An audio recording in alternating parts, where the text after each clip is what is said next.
룻기 1장의 말씀들은 좀 보면 많이 어둡죠. 예. 우리도 인생도 어두운데 룻기 1장은 너무 우리 인생 같아서 더 많이 마음이 동화되셨던 분들도 있으실 거고요. 나는 지금 괜찮은데 왜 또 그럴까 이런 생각이 들 때마다 나의 인생에 항상 빛된 시간들만 있는 건 아니고 어둠의 시간들도 많으니까 그때 이런 말씀들을 내가 이제 떠올려서 이 말씀들을 통해서 어두운 가운데 있는 사람들은 어떻게 빛으로 나아갈 수 있게 되었는지 이런 것들을 우리가 룻기 1장을 통하여서 좀 확인해 보는 시간들이었습니다. 그런데 이제 룻기 2장부터는 좀 내용이 달라집니다. 왜냐하면 이제 모압 땅이 아니라 베들레헴으로 그 장소적인 배경이 옮겨지기 때문에 그렇습니다. 그리고 무엇보다도 우리 룻기 1장 우리 22절의 말씀 한번 같이 읽어보도록 하겠습니다. 나오미가 모압 지방에서 그의 며느리 모압 여인 룻과 함께 돌아왔는데 그들이 보리 추수 시작할 때에 베들레헴에 이르렀더라. 아멘. 여러분들 보리 추수 시작할 때가 유대인들의 절기에서 어디에 해당하시는지 혹시 아시는 분 있으십니까? 유대인들의 아마 달력으로 치면 봄에 해당하는 시간입니다. 봄은 모든 것이 아시다시피 만물이 이렇게 새싹이 솟아나듯이 솟아나는 변화가 아주 넘치는 그런 시간들 아닙니까? 마치 룻의 인생에도 그러한 인생으로 그가 바뀔 수 있는 시기가 왔다라는 뜻이 될 수 있다는 거죠. 왜냐하면 보리가 이제 추수한다는 것은 우리가 1장 말씀을 같이 나눌 때 이해하셨던 것처럼 베들레헴에 원래 흉년이 들어서 모압 땅으로 지금 나오미의 가정이 이동했다라고 그렇게 우리는 알고 있습니다. 그런데 이제 베들레헴에 양식을 잊게 하셨던 하나님께서 돌보시는 그런 놀라운 사건이 일어나게 되고 드디어 이제 보리 새싹이 난 정도에 머무는 것이 아니라 보리가 익어서 추수할 때가 되는 시절에 나오미와 함께 돌아온 나오미의 딸과 같은 며느리, 그가 바로 룻이었다라는 것이죠. 그렇습니다. 마치 이스라엘 절기에서도 이 봄이 중요하고 그 봄 절기를 통하여서 하나님이 여전히 그들을 돌보신다는 사실들을 기억하는 그런 일들이 그들 가운데 펼쳐질 때 멀리서 이방인과 같이 살았던, 그리고 실제는 또 이방인이기도 하였던 룻이 나오미와 함께 그렇게 지금 돌아오는 이야기가 오늘 2장 말씀에서 우리는 확인해 볼 수 있는 겁니다. 나오미는 뜻이 원래 기쁨이라고 하였지만 1장의 그 어두운 시절 가운데 고통의 시절을 지날 때 그의 인생은 마라와 같이 쓴 인생이었고 고통스러운 인생이었고 그리고 슬픔이 가득한 인생이었습니다. 그러나 이제 돌아오게 되었을 때 그에게는 자신의 이름 그대로, 우리 그것을 좀 어려운 말로 명실상부하다고 하죠. 자신의 이름에 걸맞는 삶이 그 가운데 이제 펼쳐지게 되는 것을 우리는 2장 가운데 보게 되기 시작하는 것입니다. 2장에서 그런데 새로운 인물이 등장하고 있습니다. 이제 나오미와 룻만이 아니라 나오미와 룻과 뭔가 관계가 지어질 수 있는 그런 아주 중요한 인물이 이제 등장하기 시작합니다. 우리 2장 1절의 말씀도 함께 읽도록 하겠습니다. 나오미의 남편 엘리멜렉의 친족으로 유력한 자가 있으니 그의 이름은 보아스더라. 아멘. 보아스 어디서 들어보셨습니까? 성경에서 솔로몬 성전을 지을 때 두 기둥의 이름이 야긴과 보아스죠. 야긴과 보아스. 그때 보면 야긴이란 뜻은 실제는 하나님이 세우신다라는 뜻이 있고요. 그리고 보아스라는 뜻은 하나님은 결국에는 능력이 되신다, 그냥 능력이다라는 말 자체가 보아스입니다. 좀 느낌이 팍 오시지 않습니까? 나오미와 룻은 전형적으로 다른 사람들이 배려하고 돌보지 않으면 그것을 이제 하나님이 돌보신다라고 할 수 있지만, 그러나 누구의 도움이 없이는 살아갈 수 없는 인생, 가장 연약한 인생들, 부족한 인생들, 힘 빠진 인생들 아니겠습니까? 그런데 그 가운데 힘 있는 자, 유력한 자가 나타났다는 거죠. 보아스의 원래 이 이름 앞에 유력하다라고 이야기할 때는 그냥 그대로 힘만 있다라는 뜻이 아니고요. 다른 원문이나 영어 성경들을 살펴보면 그는 부유하기도 하고요. 부유할 뿐만 아니라 상당한 사회적인 영향력을 갖추었던 인물이다라는 것을 알 수 있습니다. 그만큼 누가 봐도 그 사람은 개인적으로나 사회적으로나 아니면 또 하나님 앞에서나 다 힘이 있고 능력이 있고 누구를 도와줄 고도 남을 만한 그런 넉넉함이 있는 사람, 그 사람이 바로 보아스였다라는 것이죠. 여러분들에게 보아스 같은 그런 하나님의 사람들을 많이 만날 수 있기를 바랍니다. 하나님의 사람들이 꼭 아니더라도 또 세상 가운데서 살아가는 사람 중에 그러한 사람들이 여러분들을 도와주게 된다 할 때 여러분들은 무엇을 생각하셔야 됩니까? 하나님이 여전히 나를 찾아오셔서 만나주시고 돌보신다라고 생각할 수 있는 믿음이 있기를 주님의 이름으로 소원합니다. 그렇습니다. 우리는 오늘 그래서 이 보아스에 대해서 두 가지 정도를 살펴보고자 하는데요. 첫 번째 무엇입니까? 1장 1절의 말씀에 나오미의 남편 엘리멜렉의 친족이라는 사실입니다. 친족. 그것은 친족이 된다라는 것은 상당히 중요한 거죠. 유력하다라는 말에 대해서는 제가 이미 한번 설명을 드렸으니까 이 친족이라는 것이 왜 중요할까요? 이스라엘도 어떤 혈통을 따라서 그들이 혈통을 얼마나 중요시했으면 항상 생각할 때 그들은 뭐라고 이야기했습니까? 예수님이 시대 때까지도 예수님 시대보다 훨씬 천년이 앞서는 그런 아마 시기가 되는 이 시기에도 그들 스스로는 예수님이 오시기 전에도 훨씬 더 문제가 많았던 것이 그들은 우리는 이방인과 달라, 우리와 피가 달라, 우리하고는 좀 다른 자들이 이방인들이야. 이스라엘은 그렇게 혈통 중심적이었죠. 우리도 단일 민족을 지향하니까 우리도 얼마나 혈통 중심적입니까? 우리와는 좀 다를걸? 이렇게 생각하시죠. 맞죠?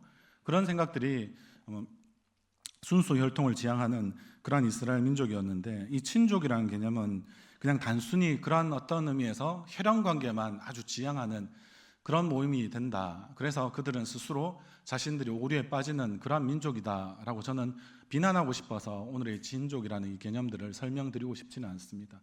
그는 부정적인 측면도 있지만 그러나 성경에서 말하는 이 친족이라고 이야기하는 것은 무엇입니까? 우리가 마태복음이나 누가복음을 통해서 보면 예수님의 족보가 나옵니다. 맞죠? 마태복음은 그래서 하나님으로부터 아담으로 이어져서 예수 그리스도까지 이르는 중간에 이제 아브라함과 다윗이라는 언약의 아주 중요한 인물들이 그렇게 포함되고요. 그렇게 해서 그런 계보들이 쭉 나오죠. 이런 계보들을 결국에는 어떻게 이해해야 되냐면 이것을 통하여서 무엇이 지금 진행되고 있다는 것을 보여주는 것일까요? 우리의 구원이 어떻게 하나님의 약속 가운데 성실하고 틀림없이 이루어지는지를 보여주는 것이 족보입니다. 족보로 보면 실제는 사람들의 이름만 잔뜩 나오니까 성경을 읽지 않은 사람들은 이것이 무슨 소용일까 이렇게 생각하지만 그렇지 않죠. 자신의 뿌리, 근원을 이해하고 그렇게 살아가는 사람이야말로 참된 삶을 살아갈 수 있는 유일한 이유가 되는 것이니까요. 그렇게 볼 때 여러분들 생각해 보십시오. 이 친족, 성경이 말하는 혈통이라는 것은 결국에는 이것을 통하여서 우리의 구원이라고 하는 것이지만 좀 더 넓은 개념에서는 결국에는 하나님 나라를 이루어가는 것이고요. 그러나 그 중에 가장 중요한 것은 결국에는 하나님은 자신의 하나님 나라든 구원이든 그 무엇이든 하나님의 약속대로 이루어 가신다라는 뜻입니다. 우리는 대표적으로 신약에서도 피 흘림이 없이는 죄사함이 없다는 것을 이스라엘의 많은 제사를 통하여서 분명히 확인했습니다. 그러나 그들은 이 피 흘림이 어떤 의미인지를 잘 몰랐던 것이죠. 언약 가운데서 가장 중요한 것은 무엇입니까? 이 피입니다. 피. 생명이 이 피를 통해서만 있기 때문에 노아 홍수 이런 것들이 있었을 때도 결국에는 피채 먹는 것을 많이 금하였지 않습니까? 그것은 하나님의 약속이 바로 이 피에 있기 때문에 이 언약에 있기 때문이었다라는 사실을 분명하게 이야기해 주시고 있으신 거죠. 그것을 통하여서 우리의 구원이 이루어진다는 것이고 하나님의 나라가 우리에게 임한다라는 것을 결국에는 계속해서 말씀해 주시는 것입니다. 그래서 우리는 약속의 말씀 또는 이 생명의 약속을 우리는 이 피를 통해서 확인할 수 있는데 이스라엘 백성들에게도 그러한 혈통, 그리고 오늘 본문에서 말하는 이 친족이라는 개념으로 하나님께서는 분명하게 선포하고 계신다라는 뜻입니다. 이렇듯 보면 이 가운데 이제 무슨 일이 일어날 것만 같은 것 아니겠습니까? 나오미와 룻에게도 전혀 이제 아들도 두 아들이나 죽었죠. 그리고 남편도 결국에 나오미에게는 죽었죠. 그렇게 돼 있으니까 전혀 의지할 데 없는 인생인 줄 알았는데 결국에는 베들레헴이라고 이야기하는 쉬운 말로 하나님 품으로 나오게 된 거죠. 그가 주님의 품에 안기게 되었을 때 결국에는 그에게 삶의 소망이 없다가 뭔가 자신을 도와줄 이가 그 안에서 발견되어진다는 사실을 지금 이야기하기 위해서 이 보아스를 등장시킨 것입니다. 그러면 우리가 이것을 통하여서 결국에는 어떻습니까? 이 놀라운 일들이 어떻게 이루어져 가는지를 우리는 계속해서 살펴볼 수 있게 되는 것입니다. 우리 2장 2절의 말씀과 우리 3절의 말씀도 한번 같이 읽도록 하겠습니다. 모압 여인 룻이 나오미에게 이르되 원하건대 내가 밭으로 가서 내가 누구에게 은혜를 입으면 그를 따라서 이삭을 죽겠나이다 하니 나오미가 그에게 이르되 내 따라 갈지어다 하매 룻이 가서 베는 자를 따라 밭에서 이삭을 줍는데 우연히 엘리멜렉의 친족 보아스에게 속한 밭에 이르렀더라. 아멘. 여러분들 이 말씀을 이제 쭉 연결해서 보면 어떻습니까? 보아스가 1절에 나오고요. 이제 3절에 다시 한 번 더 또 보아스의 밭이 언급되면서 보아스라는 인물에 대해서 다시 성경은 말해주고 있습니다. 그러니까 반복해서 이야기되는 단어, 그런 인물들은 우리가 성경에서 읽을 때 주의하여서 보셔야 되지 않겠습니까? 결국 룻은 나오미에게 자기가 할 수 있는 것이 무엇입니까? 룻 앞에 항상 붙는 설명이 뭡니까? 모압 여인이라는 거죠. 모압 여인. 그러니까 룻은 여기에 베들레헴 땅에 와서 아는 사람이 있을까요? 없을까요? 없다라는 것을 강조하는 겁니다. 없다. 룻은 유일하게 아는 것은 나오미의 하나님, 어머니의 하나님이 이제 나의 하나님이 된다라고 해서 하나님에 대해서 어느 정도는 나오미를 통하여서 그냥 알고 있는 상태. 그 외에 하나님의 백성이라고 하는 이스라엘 사람들, 베들레헴 사람들은 도대체 그는 전혀 모르는 상태. 그러면 그는 지금 뭐라도 하긴 해야 되지 않겠습니까? 이 끼니를 해결하는 것이 이제 늙은 시어미가 해야 되겠습니까? 아니면 딸과 같은 며느리가 자기 스스로 하려고 해야 되겠습니까? 당연하게 룻은 사랑과 충성을 나오미에게 그렇게 다 바치는 존재였다라고 말씀을 드렸습니다. 그래서 자기 스스로 이제 어떻게든 문제를 해결해 보려고 발버둥 치는 모습 가운데 그가 할 수 있는 유일한 행위는 무엇입니까? 이삭을 줍는 것이죠. 그에게 뭐 밭이 있어서 농사를 지을 수 있는 것도 아니고 이제 보리 추수 때가 되었으니까 그나마 그래도 좀 무엇인지 모르지만 그런 도우심이 있다면 그 도우심 가운데 자기가 그래도 그나마 이 끼니는 해결할 수 있는 곳이 이제 모압 땅보다는 베들레헴 땅이니까 여기서 할 수 있는 이삭 죽기를 해야 되겠다라고 이제 룻은 눈치를 긁은 것이 아니겠습니까?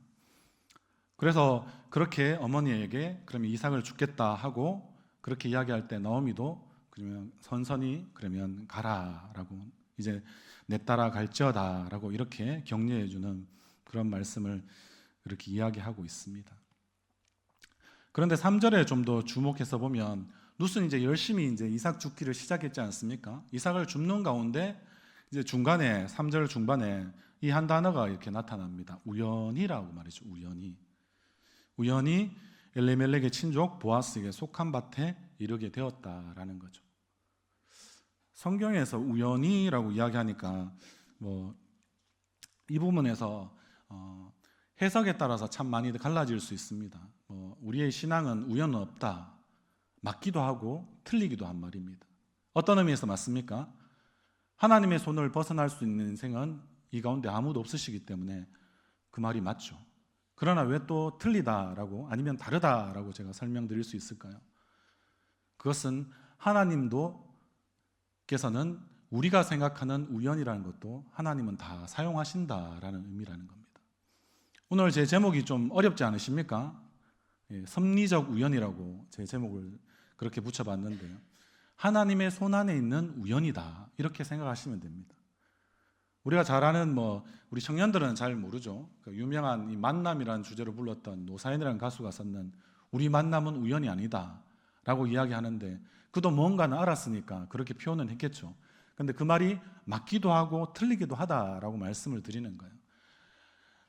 어떤 만남도 분명히 하나님께서 허락하셨다라고 믿으면 그 만남은 분명히 우연은 아니고 필연이죠. 맞죠? 그러나 우리가 지금 성경에서 말하는 우연은 우연으로 우리가 인정할 수 있는 것이 훨씬 더 우리에게 은혜가 된다는 것을 제가 설명드리고 싶기 때문에 또 이 부분에 대하여서 말씀을 드리고 있는 것입니다. 여러분들 한번 생각해 보십시오. 여러분들 살아갈 때 오늘처럼 우연한 이런 일들이 많이 있습니다. 나오미의 며느리였던 이 룻을 통하여서 보자면 룻은 어떻게 합니까? 자신이 열심히 이삭을 줍는 과정 가운데 가다가 보니까 이제 결국에는 보아스의 밭에 이르게 되는 그런 우연함이 있는 것이죠. 뭐 그렇지 않은 우연도 있겠지만 만약에 우리의 삶 가운데 이러한 우연함이 있다는 것은 여러분들은 어떻게 생각하십니까? 하나님은 분명히 우리의 우연도 분명히 자신의 손 안에서 다 계획하고 계시는 것은 분명히 맞습니다. 그러나 우리가 생각할 때 우리의 여러 가지 선택이 하나님께 기도하고 물어봤으니까 이렇게 하면 된다라고 하나님께서 답을 많이 알려주셔서 여러분들이 지금까지 막 사신 거 아니죠? 맞죠? 우리는 하나님께 묻기도 하고 또 때로는 묻지 않고도 우리는 많이 합니다. 여러분들 기도해서 여러분들이 대답을 다 얻고 나는 선택하고 결정한다 하시는 분 마음으로 손 드십시오. 그런데 그렇지 않고 대부분 일상의 영역에서 한번 생각해 보십시오. 여러분들 필연적인 경우가 많은가요? 우연적인 경우가 많은가요? 우리에게는 하나님이 주신 자유가 있습니다. 정상적인 상식과 판단에 의해서 우리는 많은 결정을 하죠. 맞죠? 물론 그 가운데 시험 드는 경우도 있지만 일단은 그것은 예외적인 것으로 보고요. 우리는 많은 경우에 우연하게 그렇게 살아가는 인생들입니다. 특별히 일상 가운데서 말이죠. 특별한 경우에 기도하고 그것들을 기도하신 데 대한 응답을 얻고 움직이시는 분들도 굉장히 신앙적이고 좋습니다만은 그렇지 못할 때는 그러면 우리는 마치 신앙이 없는 사람처럼 하나님의 말씀과는 전혀 상관없는 것처럼 우리는 그렇게 살아가는 그런 인생들로 스스로 정죄하고 계십니까? 그런데 성경은 지금 그렇지 않다라고 지금 말하고 있기 때문에 여러분들에게 이 말씀을 나누는 것입니다. 우리는 우연한 결정들을 상당히 많이 하고 살아갑니다. 그렇다고 기도 안 하고 더 마음대로 하십시오라고 제가 전하는 이 말씀에 의해서 힘을 얻어가지고 막 살아가시는 그런 뜻으로 지금 말씀드리는 것이 아닙니다. 하나님이 주신 여러분들은 일반적인 은혜가 여러분들 가운데 여전히 있다고 제가 지난번에도 한번 말씀을 드린 적이 있는 것 같습니다. 일반적인 은혜는 무엇입니까? 누가 봐도 상식과 균형 감각을 가지고 그리고 지혜롭게 판단할 수 있는 것이 우리의 일상에서 주어지는 삶들입니다. 룻도 한번 생각해 보십시오. 그가 무엇을 할 수 있을까? 하나님께서 특별한 지혜를 주셔가지고 그가 이 끼니를 해결하는 독특한 방법으로 이삭 죽기라는 특별한 것을 생각해서 지금 하고 있습니까? 아니죠. 일상에서 하나님이 부어주신 은혜 가운데 펼쳐지는 지혜를 그는 붙들고 어떻게 합니까? 돌아보고 살펴보니까 지금 보리 추수 때가 되었으니까 당연히 어떻게 해야 합니까?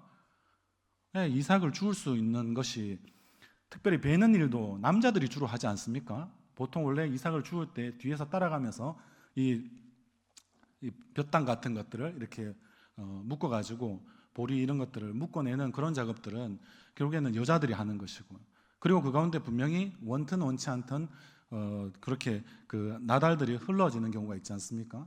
그러면 그거라도 내가 주워서 챙겨서 그렇게 나의 가족을 하나밖에 없는 나의 어머니를 그는 복양해야 되겠다. 그렇게 먹여야 되겠다라는 그런 생각들을 그가 하는 것은 당연한 것 아닙니까? 그런 것도 하나님 앞에 물어보고 어떻게 살아가야 될지 모르니까 하나하나 세세하게 물어보고 한다. 이것은 여러분들은 어떤 의미에서는 여러분들의 스스로 하나님이 주신 자유가 무엇인지 모르는 뜻이고요. 그리고 하나님의 자유마저도 여러분들이 가릴 수 있는 그런 잘못된 생각 가운데 이르를 수 있다는 것입니다. 여러분들이 주어진 삶에서 여러분들의 일을 성실하게 해나가시는 것은 하나님이 여러분들의 일상 가운데 주신 특별한 은혜입니다. 물론 직업을 선택할 때는 좀 더 기도하고 어떤 진로를 갈지 물어보는 것은 마땅하지만 그 이후의 삶에서 하나님께서 모든 것을 마치 3살짜리 아이들 다루듯이 우리 청년들을 보면 그렇게 물어봐야지 목사님한테 하나씩 물어보고 부모님한테 물어보고 이런 경우에 어떻게 해야 될까요? 살릴까요? 죽일까요? 이것은 이쪽으로 갈까요? 저쪽으로 갈까요? 이렇게 물어본다면 여러분들은 하나님의 자녀다운 삶을 전혀 성숙되지 못하게 살아가고 있는 그런 모습에 지나지 않는다는 것입니다. 왜냐하면 제가 이 이야기를 하는 것은 성경보다 웨스트민스터 신앙고백서에 보면 이 하나님은 모든 것을 알고 계십니다. 맞습니까? 그리고 모든 것을 계획하고 계십니다. 아멘이십니까? 그걸 우리가 교리적인 용어를 사용하자면 요즘에 우리 부서에서도 교리 많이 배우고 있잖아요. 그러면 그걸 뭐라고 합니까? 미리 아심은 예지이죠. 그리고 모든 것을 계획하심은 작정입니다. 그 예지와 작정 가운데 하나님께서는 틀림없이 행하고 계십니다. 그런데 하나님이 세세하고 구체적으로 모든 것을 간섭하고 있다라고 생각하시면 이것은 틀린 것입니다. 하나님은 해보라라고 오히려 더 많은 기회를 우리 가운데 주고 계십니다. 그러면 하나님은 이제 뒷짐지고 아무것도 생각하지 아니하시고 그냥 우리를 방치하고 계시는구나. 그것도 또 X이죠. 틀린 것입니다. 하나님은 여전히 지켜는 보고 계시지만 특별한 순간이 아닌 이상에는 하나님 그것을 스스로 판단할 수 있도록 하나님은 지혜도 이미 허락하셨으니까 여러분들이 그 지혜와 또 믿음의 용기를 가지고 날마다 살아가기를 하나님도 바라십니다. 그것을 생각해 보자면 여러분들 이 예지와 작정을 이루는 방법을 웨스트민스터 신앙고백서에는 뭐라고 이야기하냐면요, 하나님의 방법으로 예지와 작정을 이루는 방법 중에 3가지가 있다고 실제 이야기하고 있습니다. 그것이 뭐냐면 우연적인 것, 필연적인 것, 임의적인 것이 있다라는 것이죠. 임의적인 것에 대해서 먼저 설명해 보겠습니다. 우연과 필연은 여러분들이 약간은 더 이해하실 거니까요. 오늘 우리가 요한복음 3장의 본문을 가지고 우리 담임 목사님이 오전에 설명하셨는데 그 중에서 임의라는 말이 어디에서 나오는지 혹시 아십니까? 오전에 열심히 말씀 들으신 분들은 아실 것 같은데 3장 8절에 보면요, 요한복음 3장 8절에 성령이 우리 가운데 임하실 때에 대해서 예수님이 어떻게 말씀하십니까? 바람이 임의로 분다라고 합니다. 임의로. 영어적인 표현으로는 하나님이 자유롭게라는 뜻입니다. 잘 이해 안 되시죠? 여러분들은 하나님이 우리에게 자유를 주셨으니까 하나님도 여러분들 하나님께 자유가 있다는 걸 여러분 아십니까? 그것을 교리적인 용어로는 하나님의 주권이라고 하죠. 하나님이 마음대로 하시는 거죠. 그러면 그런 일들을 통해서 어떻게 되는 것입니까? 마치 거듭난 사람에게는 그와 같이 하나님의 임의적인 일들이 일어난다는 거죠. 하나님의 자유하신 가운데 우리에게 새로운 생명을 마음껏 허락해 주신다는 그런 일들 뿐만 아니라 그 외의 많은 일들도 하나님의 방식은 임의적인 것입니다. 그런데 하나님이 이 자연을, 만물을 만드셨잖아요. 그 가운데 무엇을 허락하셨습니까? 이 자연에도 법칙이 있다는 것을 우리는 뉴턴이라는 영국의 유명한 인물을 통하여서 알고 있습니다. 사과가 떨어지는 것을 통하여서 만유인력의 법칙이 있었다는 것. 뉴턴도 원래는 신앙이 있는 사람이었거든요. 그가 하나님의 지혜를 받았을 때 그는 하나님의 지혜대로 자연 만물의 모든 질서를 연구하면서 그가 발견하였던 물리학의 제1의 법칙과 똑같은 거 아닙니까? 그런 만유인력의 법칙이 있었던 것처럼 이 자연 법칙 가운데 또 인간의 행동 가운데 2가지가 나뉘어진다는 거죠. 그 법칙대로 설명할 수 있는 그러한 것들은 필연적이다라고 이야기합니다. 마치 원인과 결과에 의해서 우리는 잘 판단하고 있지 않습니까? 조금만 학식이 있고 교양이 있고 상식이 있는 사람들은 그것을 알죠. 근데 그 반대편에 여러분들 한번 생각해 보십시오. 우리의 인간의 행동들이 예측할 수 없는 경우도 많고 지금의 기후변화도 예측할 수 없는 상황들 가운데 많이 빠질 때 여러분들 그게 우리가 알 수 있는 한도 내에서는 필연이라고 이야기하지만 우리가 모르는 영역 가운데는 또 어떻습니까? 이것은 우연이다라고 이야기하죠. 그런데 하나님이 그것을 특별하게 간섭하시지 않고 좀 놓아두고 있는 그 영역들을 우리는 우연의 영역이라고 할 수 있는 겁니다.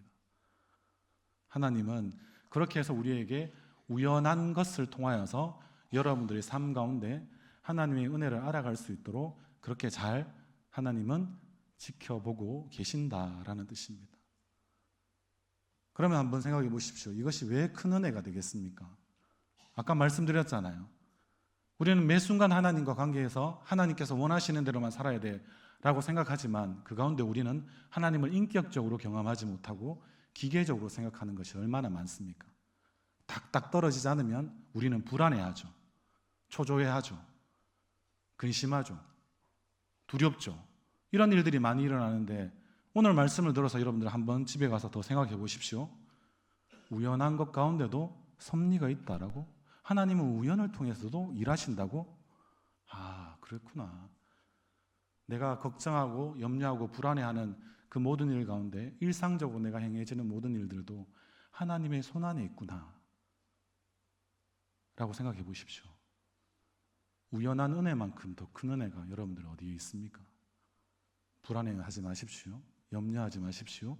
근심하지 마십시오.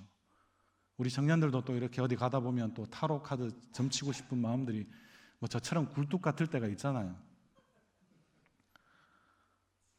하나님은 그냥 우연하게 그렇게 여러분들 삶을 살아갈 수 있도록 해주신다는 거죠.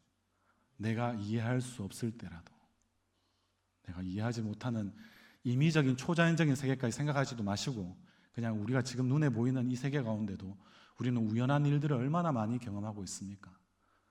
그럴 때마다 뭐라고 생각하시라고요? 나는 또 이렇게 했으니까 잘못된 일들이 계속 겹치는 거 아니야? 라고 생각하지만 여러분들 나오미의 가정을 보십시오.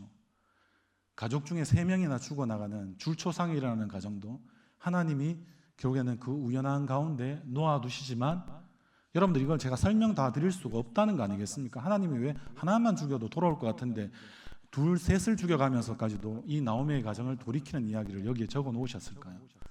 저도 솔직히 잘 모르겠습니다. 이 우연을 묵상하면서도. 그러나 이것이 하나님의 방법인데요. 생명이 더 귀중함을 알려면 우리는 삶 가운데 벌어지는 많은 죽음들을 경험할 때마다 여러분들 이것을 좀 떠올리시면 좋겠습니다. 내가 잘못했으니까 불행이 겹치는 거야 라고 단순히 생각해서 하나님을 그렇게 째째한 하나님이나 기계적인 하나님으로 만드시지 말고요. 하나님은 그런 분이 아니시라니까요. 인격적으로 그 사람에게 딱 맞는 수준까지 하나님께서 알려주시고 싶어서 얼마나 하나님은 피를 토하는 심정으로 자신의 가족에 3명이나 보내면서까지 이 나오미가 돌아오기를 바라고, 나오미뿐만 아니라 나오미의 가정에 속한 그 이방 여인과 같은 아무도 이스라엘에서 인간으로 취급해주지 않는 그 모압 여인 룻을 돌이키시는 이런 일들을 계획하셨을까요? 그런 하나님의 마음이 여러분들 가운데 좀 느껴지십니까? 깨달아지십니까? 이게 바로 우리에게 행하시는 섭리적 우연이라는 것입니다. 자유하십시오. 그러나 방종하지 마십시오. 자유를 하나님의 영광을 위해서 살아갈 수 있는 그런 우리의 모든 성도님들 되시면 좋겠습니다. 그렇게 될 때 우리 4절의 말씀까지만 오늘은 한번 읽고 마치려고 합니다. 시작. 마침 보아스가 베들레헴에서부터 와서 베는 자들에게 이르되 여호와께서 너희와 함께 하시기를 원하노라 하니 그들이 대답하되 여호와께서 당신에게 복 주시기를 원하나이다 하니라. 아멘. 오늘 마침 인사로 한번 해볼까요? 4절의 말씀의 하반절의 말씀들. 여러분들이 하나님과 함께 하시기를 바랍니다. 아멘으로 대답하시면 안 되죠. 4절의 하반절의 말씀이 뭐라고 되어 있습니까? 오늘 성도님들 가운데 이런 이야기를 제가 한꺼번에 들을 수 있는 이 영광을 허락하여 주시니 너무나 감사합니다. 이거 자주 써야 되겠는데요. 여러분들에게도 그런 하나님의 복되심이 있기를 주님의 이름으로 소원합니다. 4절에 여러분들 마침이라는 말은 원래 히브리어 원어에는 마침이라는 표현으로 있지 않습니다. 그냥 감탄사, 놀라움입니다. 보라 하는 거죠. 보라, 드디어 밭의 주인인 보아스가 나타났다, 이런 뜻입니다. 이 우연과 마침이 이제 만나는 시간들이 되는 거죠. 여러분들이 우연하게 살아가지만 그러나 이런 마침의 순간이 반드시 오고야 말 것입니다. 여러분들 그때 뭐라고 생각하실 겁니까? 하나님은 이런 것들도 막 이렇게 하시는데 너무 두렵기만 해. 여러분들 스스로 그렇게만 생각하시면서 뒤로 한 걸음 물러나시고 막 어찌할 줄 몰라가지고 막 이렇게 하시는 분도 있을 것 같은데요. 자유하십시오. 또 하나님은 인격적으로 여러분들이 많이 경험하면 경험할수록 하나님은 어떻게 여러분들을 만들어가기를 원하시니까요. 우연적이든 필연적이든 임의적이든 그 어떤 우리의 삶의 영역과 순간순간마다도 우리에게는 결국에는 어떤 순간이 온다는 것입니까? 마침의 순간이 온다는 것입니다. 그때마다 여러분들 어떻게 생각해야 할까요? 하나님이 하셨구나. 하나님이 여기서 무언가를 하시기 위해서 그렇게 만들어 가시는구나. 그런 깨달음이 여러분들에게 우연히 살다가도 일상으로 살다가도 그것을 깨닫는 순간이 여러분들에게 그 일상의 은혜, 우연의 은혜가 여러분들 가운데 풍성하시기를 주님 이름으로 소원합니다. 그때 무엇이 임한다는 것입니까? 함께 하시는 은혜와 그리고 결국에는 무엇입니까? 복 주심의 은혜가 여러분들 가운데 차고 넘치는 줄 믿습니다. 우리 스스로 삶의 영역들 가운데 그냥 막 살지 마시고요. 자유하게 사시고요. 그 자유함의 끝자락에서 여러분들 더 하나님을 깊이 경험할 수 있는 우리 성도님들 되시기를 바랍니다. 특별히 우리의 청년들 그 자유함 가운데 주를 위해서 살아갈 수 있는 그런 또한 깊은 헌신과 결단이 있기를 주님의 이름으로 소원합니다.